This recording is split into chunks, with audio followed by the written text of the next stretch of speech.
Hey, Tommy from the Run Testers. In this video, we are talking about cushion shoes. So each of the Run Testers is going to pick their top 2 or 3 cushion shoes that they would pick at the moment as their favorite choices. So we're going to talk a little bit about the type of runner we are, what sorts of runs we're doing, and then explain the shoes we pick to do that type of running. Right, let's dive in and see what we've all picked.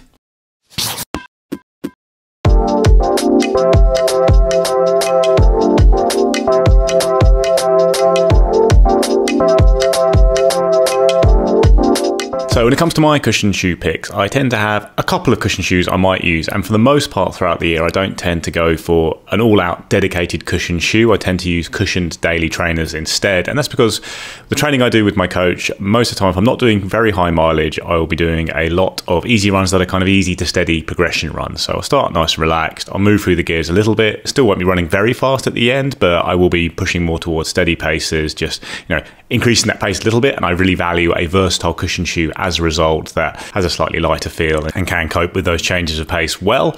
So I still do have then some pure recovery runs in the week, and that kind of cushion daily trainer is still good for that. But then when I do get deeper into something like a marathon training block or something like that, my training gets a little bit more polarized and there'll be a lot more just dedicated easy runs, at which point I do quite like having a very cushion shoe to use. So there's a shoe like that I've picked out as one of my 3 picks. But for the first category, those kind of cushion daily trainers that are comfortable but have a slightly more versatile feel, I've got 2 picks here.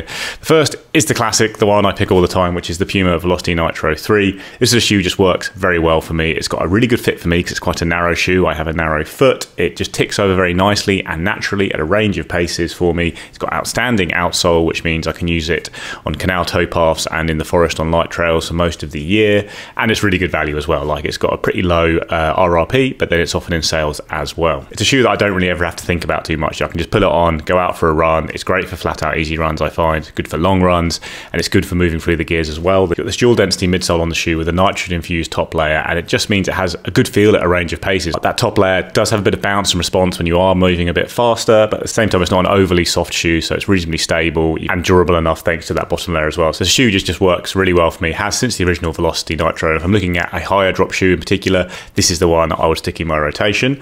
The other shoe I picked out here though, I have found recently is working for me even better. It's not as good value as the Puma, but I do prefer the ride slightly, and it's the Hoka Skyflow, which I've been testing out lately and I've just really loved using for my easy runs, those kind of easy to steady runs I talked about. It's another shoe that fits into the cushion daily trainer category. It's got a very high stack of foam at the back. It's 40mm at the back, so it's as cushioned as lots of the completely cushioned shoes, but doesn't have the ride or feel of a just flat out easy shoe, I would say, because you have a supercritical EVA foam in the midsole that gives it a nice lightweight poppy feel that is very cushioned and comfortable. You can just go for relaxed easy runs. That's mostly what I've done in this shoe, is just flat out easy runs, but you can also move through the gears a bit. It's got a lower drop than the Puma Velocity at 5mm and much more of a rocker. It tends to be the kind of ride I prefer in lots of shoes, and that's probably the reason I slightly prefer the ride of this over the Puma. It's not as good value though, you're not getting such a good outsole, but it is a great shoe for rolling around, doing lots of runs. It just disappears on the foot and just moves very smoothly at a range of paces. Like today on my easy run, I was going very relaxed in the shoe, but did pick it up a little bit at the end just because I was a bit short on time, and you can just do that very easy in the shoe without pushing too hard. So again, comfort first with this shoe for sure, and the Puma. I do think they're really comfortable shoes. Like, these are my easy day shoes as well as being a little bit more versatile, but you have got that little bit of versatility, a reasonably lightweight shoe, and all around just a shoe that, again, I can pull on without thinking about it. It's just going to do a really good job. I'm not going to notice it too much in the run, and that's more or less what I look for mostly in my cushion shoes. And then when I do want a really cushion shoe that is just flat out designed for easy runs, a shoe that I love testing this year and I'd put in my top 3 is the Saucony Hurricane 24. This is a shoe that has a lot of stability as well as a lot of cushioning underfoot. It's got a frame of Saucony's Power Run foam and a very wide base, which gives it that stability, despite the fact the main foam used is Power Run PB, which is Saucony's PB-based foam, and that foam just feels really soft and comfortable on this shoe, but still has a little bit of bounce back as well. So we've seen Power Run PB used on a range of shoes in Saucony's range. We've liked it a lot in things like the Endorphin Speed and Pro. We didn't like it so much in the Triumph 22, but the Hurricane feels pretty special underfoot because it is so comfortable underfoot. Like, it's an extremely comfortable shoe, really cushioned, just designed for just protecting the legs and helping you roll through runs on recovery days, on easy run days. But that foam does have a little bit more pop back to it than some of the really soft foams on the market that I've tested. So I don't tend to just love running in an all-out soft shoe. For example, I find the 1080 V13 from New Balance just a little bit too soft for my taste. I find that I'm a high cadence runner. I find I'm just pushing through that soft foam, and it starts to kind of undermine the enjoyment of my run a little bit compared to a foam like Power Run PB, which is soft and comfortable, but just seems to bounce back and work better for my gait. Again, you've got a lower drop shoe with a rocker that moves very smoothly, despite the fact it is a really big and pretty heavy shoe. It doesn't feel like that on the foot, so it just feels like a comfortable cruiser, and one I would use like if I was doing that more polarized training where, you know, my easy runs just flat out easy all the time, just recovery runs basically. Hurricane 24 is a shoe I'd pick out for that. Okay, so before I get into my picks, I thought I'd just point out there are some shoes in this area that I've not tested from the likes of Puma, Mizuno and Asics. So despite there being some really good cushioned options from those brands, those were never in contention for me. Also, to put my best cushioned shoe choices into context, I tend to prefer a shoe that balances cushion with response. I don't like my shoes to be too pillowy and too sinky. I want my cushioning to take the edge off the road but return quite quickly. So there's comfort, but also a little bit of snap and roll through from that cushioning. Now, often that comes from a rocker or from a stiffer outsole that helps you get through with that nice kind of snap. Now, the reason for that is that I've always been able to run my easy and long slow miles in shoes that are slightly firmer than some runners might like, and I like a bit of ground feel. So with that in mind, here are my top picks. Now, I'm kind of recommending two shoes here. I've got the Ghost Max and the Ghost Max 2, which is a just updated version. I like the Ghost Max, and I think the Max 2 largely offers more of the same ride, though it is tuned slightly softer than the first generation with that changed up foam. This shoe has all the hallmarks of a plush cushion shoe. You've got big padded heel collars, big padded tongues, hugging but soft and flexible uppers, plus a sizable stack of soft and mildly springy DNA Loft V3 foam. It does a great job of cancelling out the impact, but it's not too mushy and sludgy. You get quite a quick return from the midsole. Essentially, this is Brooks' answer to the Asics Gel Nimbus 26, though it's slightly lower stacked with a lower drop too. But more importantly, it's significantly cheaper as well, and I think it represents really good value for money. It's a durable beast as well. Overall, I probably prefer the Brooks Ghost Max over the 2 for being slightly lighter and a bit stiffer in the roll through, but I think other runners might actually enjoy the softer edge that comes to the Ghost Max 2. But either of these shoes I think are great for easy plodding. Now, with the explosion in max stack cushioned shoes, I now put the Ride 17 into the medium stack bracket. A few years back, this probably would have been considered quite a big cushion shoe, but now that we've got those kind of midsole stacks that look max, this looks pretty conservative overall. It's one of my favorite shoes, and when I just want guaranteed effortless comfort, this is one of the shoes that I reach for. I talk a lot about balanced rides, and when it comes to the Ride 17, that's exactly what you get. This shoe will soak up the road without feeling sluggish. It's a mid-weight, mid-drop, versatile option that can handle a really wide range of runs. It offers excellent instant disappearing step-in comfort as well. There's a nice roomy fit, which is roomy enough. The tongues and heel collars sort of stride that middle ground between kind of being padded but sort of balanced. They're nicely padded for reliable comfort, but not overdone. You know, the tongues kind of wrap really nicely, sort of medium padding. I've put heavy mileage into mine as well, and durability has been great. They're still mainly going strong. And like the Ghost Max, the Ride 17 are also really well priced. I think for the range and versatility it offers, it's one of the best value cushion shoes going. Now, this one isn't a shoe that I run a lot in because I don't often feel the need to reach for soft cushion. But if you want a super plush ride that feels really well cushioned and generally quite balanced and stable, just in a lighter shoe, the New Balance 1080 V13 delivers on that. Overall, it's an incredibly comfortable shoe with a slipper-like feel. And what I really like about the New Balance 1080 V13 is it doesn't overdo the padding and the plushness. Some cushion shoes really saloon car up the heel collars and tongues to sit you in a really comfy seat, but I find that can make the shoes heavy and sometimes too bulky for my liking. I don't feel like I've got too much shoe on my foot. But in the New Balance 1080 V13, I don't feel like I've got too much shoe on my foot. This shoe avoids that. It's a great shoe for tired feet and tired legs, the kind of shoe I'd pick for my first run back after an all-out marathon or ultra, or on lazier days where I'm out to move low and slow. So before getting into my kind of top cushion shoe picks at the moment, the shoes I really kind of go back to on a regular basis, a few kind of pointers on what I kind of look for in a good cushion shoe. I think everyone looks for something that's going to be very protective and very comfortable, particularly over kind of longer runs, and that's kind of the same thing for me.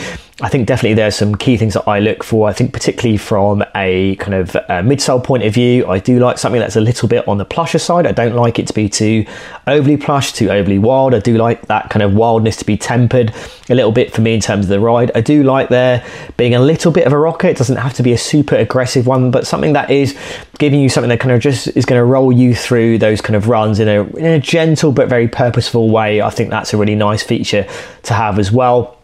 And then I think about the weight as well. I would definitely prefer a lighter cushion shoe, but also on the flip side of that, I think if it is a big shoe, it ultimately does handle that weight in a way which, you know, doesn't get in the way of the experience of running in that shoe. So those are the key things that I really look for in a cushion shoe, I think, mainly. So in terms of those cushion shoes that I have found myself going back to after we have tested, I think the first one that's really stood out for me kind of this year has been this, the Hoka Skyward X. Now this is a max cushioned shoe. This arrived, I think, around about the time that I had the Cielo X1, or maybe just after. That is a great shoe, an enjoyable, fun shoe. It's great to go and do long runs in. I think this is a great long run shoe to use as well. You've got that kind of max stack there. You've got that Piba foam, and you've got that EVA kind of frame as well. And I think, as I mentioned, I like that kind of wilder feel, that kind of more kind of lively, bouncy feel, but as long as it's very controlled and, you know, kind of reined in a little bit, because I think ultimately, particularly if you're running longer, you want that liveliness, that enjoyment, but ultimately you don't want it to cause any kind of aggravation. I feel like that's what I've got with the Skyward X. Every time I've kind of thrown it back on, it's just felt like a really nice shoe, comfortable shoe first and foremost, a really nice upper that really hugs and is very snug in the right places, doesn't cause any kind of irritation. And there's some bounce there, but I think, as I said, it's very, very controlled and stable. And you know, it's just a shoe that I've really enjoyed running in. As I said, every time I put this shoe back on, I've never really kind of regretted it. And I think it definitely does sit in that category of shoe where it is a heavy shoe, but I think it handles that weight very well. I think another one that has been around for a little bit longer than the Skyward X, and actually, I think, you know, again, it's another one I've never regretted putting it on. And it's a very different, it's a max cushion shoe, but it's a slightly different kind of proposition. It's this New Balance 1080 V13. This is a shoe that does feel a little bit more on the plush side, but as I mentioned, it does have a little bit of a kind of rocker, or a nice rocker feel in there as well, which makes it nice to kind of run a little bit longer.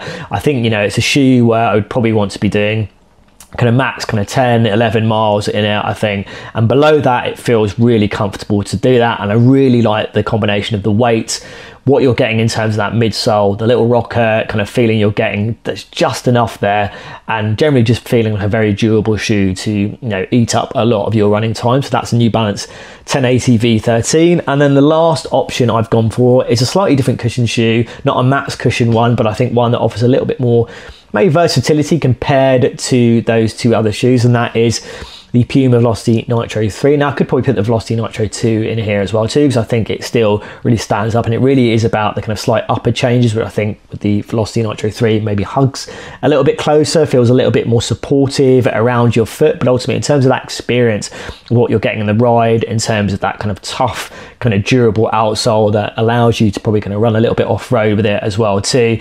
But that Nitro foam, and you're getting that kind of, again, a bit like the Skyward X, you're getting something to kind of cradle in, that kind of EVA there as well too. It just works as a good combination. I think crucially for me, the versatility, but also versatility within a run. If you start off, you're doing a slower run or slower elements, and then you want to up the tempo a little bit, this is a shoe that does a very good job of doing that. I think with the Skyward X, I think absolutely it is easy paces up to moderate and can handle a little bit of up-tempo pace as well. I think it's a similar story for the New Balance 1080 V13, but I think Velocity Nitro 3, it definitely has that slightly more up-tempo edge to those two shoes, and that would be a shoe that I would grab if I wanted to do a mixture of kind of paces from a kind of highly cushioned shoe or a very cushioned shoe. So yeah, that's my final pick, the Puma Velocity Nitro 3. So cushion shoes is my main area of interest. Most of the runs that I do tend to be relatively easy. When I am training outside of marathons, I generally just do lots of runs at my base pace or easy pace. So that's about 5-minute kilometers to 5-minute 30 kilometers. And as a result, most of the shoes that I really like tend to be quite soft, cushioned, comfortable shoes that are just really nice to wear when you're out and you're just ticking off the miles. When I am marathon training, I do have a wider selection of shoes. So I would say that my marathon training, I normally train 6 days a week, and 3 of those days are probably going to be easy days. The other days will be interval sessions, fartlek sessions, tempo sessions, all those sorts of things. So I do have a wider range of shoes that I use when I'm marathon training and I'm doing a lot more speed work. But the bulk of my training throughout the year does tend to veer towards the more easy, comfortable stuff where I'm just going out maybe 10k, maybe 12k, and I'm just enjoying a nice run. So I really have a lot of cushion shoes. I'm a big fan of cushion shoes, and what I really look for when I'm using cushion shoes is a nice soft midsole and a nice bit of bounce as well. I like those easy runs to be fun, I like them to be cushioned, and I just like them to be as enjoyable as possible. So if we were doing this video a year ago, I probably would have picked the New Balance More V4. If you watch the channel, you know that I'm a big fan of the More range, but the More V4 is not, it's a bit of an older shoe now, so I'm not going to pick the More V4. The More V5 is coming out soon, and hopefully I'll get to test that soon, and if we were doing this video later in the year, I might pick that shoe. But I'm not going to pick the More V4 because it's a bit of an older shoe now. Recently, we've been testing the Saucony Hurricane 24. Now, this shoe always came out of nowhere, and I hadn't known a lot about the Hurricane series before. There's obviously quite a lot of versions of this shoe now. It's very similar to the More V4 in how it delivers a comfortable cushioned ride. The thing about this shoe is that it's a stability shoe, but if you don't need stability, you don't really notice that it's a stability shoe, and that's what I really like about it. It rides very similar to the More V4. It's got a really wide base on it. This Power On PB foam in the midsole is really comfortable. You get a little bit of versatility off the back of it as well, and it's just a fantastic cruising shoe. It works really well for easy runs, works quite well for longer runs as well, and it's just very enjoyable to wear for ticking off all of those miles. I really enjoy running this shoe, and I didn't think I'd do that when I saw the stats on paper and what the shoe was designed to do.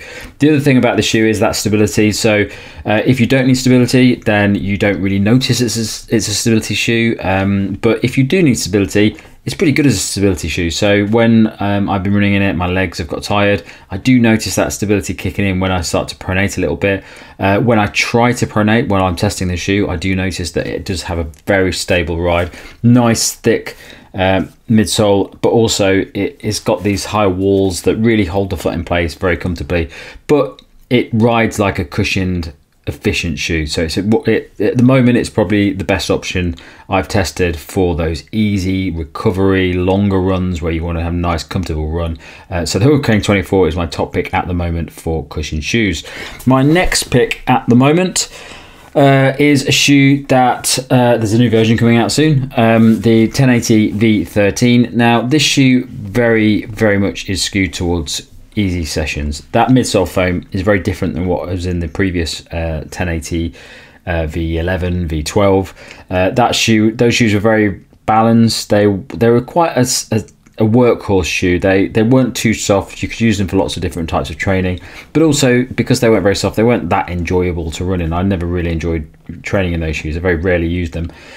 This completely changes the design of the shoe, and it has this really soft Fresh Foam X midsole foam in it, and when you go out for an easy run or recovery run, it's so soft and enjoyable to wear. There's loads of padding around the shoe. It's a really nice shoe for just easy miles, where you just want to go out and just don't want to worry about your feet. You just want to have a nice comfortable experience, but that's all it's really good for. You can't really pick up the pace very much in this shoe. What I find about this midsole foam is it does remove the energy quite a bit. You don't get the energy back. There's not a lot of bounce to it. There's not a lot of propulsion from the shoe. It's very much just a lovely comfortable shoe to use for easy runs, which is a lot of the runs that I do are like that. So I'm not bothered about having loads of energy return on a 5k 10k run where I'm just going out to just do a nice comfortable run. So the 1080 V13, great shoe if that's what your focus is, and the 1080 V14 is coming out soon, and hopefully it will be more of the same. My third pick of shoe, now this is an interesting one for me because I don't talk about this shoe that much, but if push came to shove and I was looking for a versatile cushion shoe that is very much focused on cushioning. So there are a lot of cushion daily shoes out there that maybe skew towards more versatility when you're running faster, and there's obviously a few like the 1080 V13 which very much skew towards the comfortable, easy, squishy midsole foam types of running shoe. The Novalast 4, it's essentially a max stack cushion shoe for all intents and purposes. It has this really big stack of foam in there, really balanced midsole foam. It's nice and soft, it's nice and comfortable, but it's not really soft like the 1080 V13. It still has a bit of responsiveness in, nice bit of energy return in.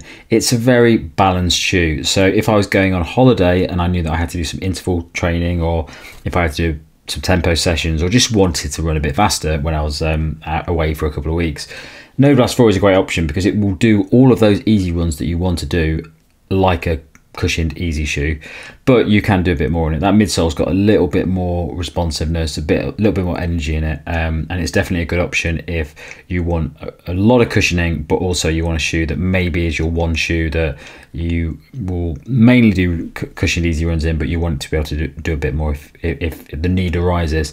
And the Novalast 4 is a great shoe for that. It really does. It's a nicely versatile shoe. It's not the most versatile shoe in the world. It skews towards easier runs, but you can train a few other runs in it as well. I could definitely do an interval session as if I wanted to. It wouldn't be the perfect shoe for it, but it would be fine.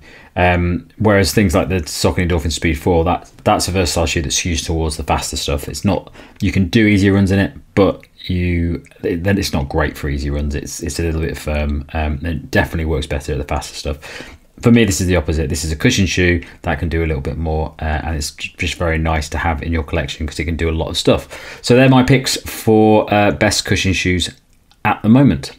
That's it from us on this best cushion shoes, our favourites roundup. Thanks a lot for watching. Don't forget to like, subscribe, click that little bell. And if you go into the caption below, you can find a link to our podcast, which comes out at the end of each month. Thanks a lot for watching. Catch you next time.